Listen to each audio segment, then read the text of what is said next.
John Ryder. Yeah, that's the fight. That's the fight we want in January. I think it's a great fight. Look, our instruction from the zone is to make Munguia Berlanga. We couldn't make it in December. We couldn't agree a deal. But now Munguia goes in January. Looks like Edgar will go in February, and then we want them to agree to fight in May or June. So John Ryder looks to put a spanner in those works. That's a great fight for Munguia, having Canelo just coming off 12 rounds with him. If he can beat Ryder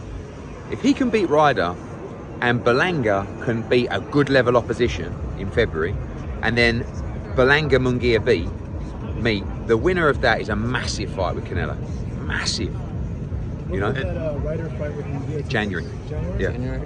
LA. Talking about maybe Mexico or California or maybe Texas, but Eddie, Joshua Wilder, it's never going to happen, is it? I've got to stop talking about it, because every time they play sound clips, I see I'm so bored. I'm bored of talking about it, but obviously I get asked about it all the time. All I can tell you is we got an approach from Saudi Arabia and Skills Challenge. We got an offer from them. We accepted the offer. Wilder accepted the offer, and the contracts never came. Now, should I have known that? I've done 2 fights with those guys. Right. They were solid. Every time they said it's happening, it happened. So in my mind, it was done.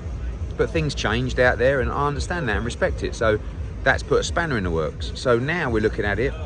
Myself and Shelley continue to talk, but we look at Vegas, and we look at some people making offers, some people wasting time, again, out in the Middle East. But we have to explore those options. So all I can tell you is January is definitely not happening. Wilder's trainer said the fight is not going to happen because Joshua doesn't want to fight him. Well, what? I don't. Malik Scott, but Malik Scott talks so much shit. Like, he also said it was my fault when we weren't even involved with the negotiations. So the situation is, we were offered a deal that we accepted.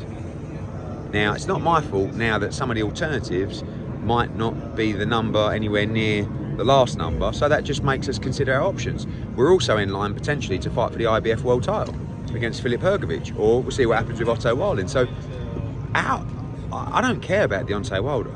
He's in his own problems. The guy ain't fought for a year, and his last fight was about 40 seconds. So he's a guy that he don't really want to fight, I don't think. Joshua's boxed twice in 7 months, and he may fight in December or January. So he's going to fight. Don't know. Might be Hrgović, might be Wallin. Zhang, any Maybe. I mean, we've Andy had. Ruiz? You give that rating? Maybe. I mean, again, like, there's another guy. What the fuck's Andy Ruiz doing? All these guys are just sitting out, waiting for the big offer. Why don't you fight? Deontay Wilder should be fighting. Andy Ruiz should be fighting. I mean, they should be fighting each other. But, like, at least while we're waiting to make a big fight, Joshua's fighting twice in 8 months or 3 times in 11 months. Do you know what I mean? But Deontay Wilder will sit there and say, no, I'm only fighting for this much money. The money's not there. So I believe Joshua Wilder will happen, but we're okay at the moment. Do you know what I mean? We want to make the big fights, but we still have options. He really needs to get fighting.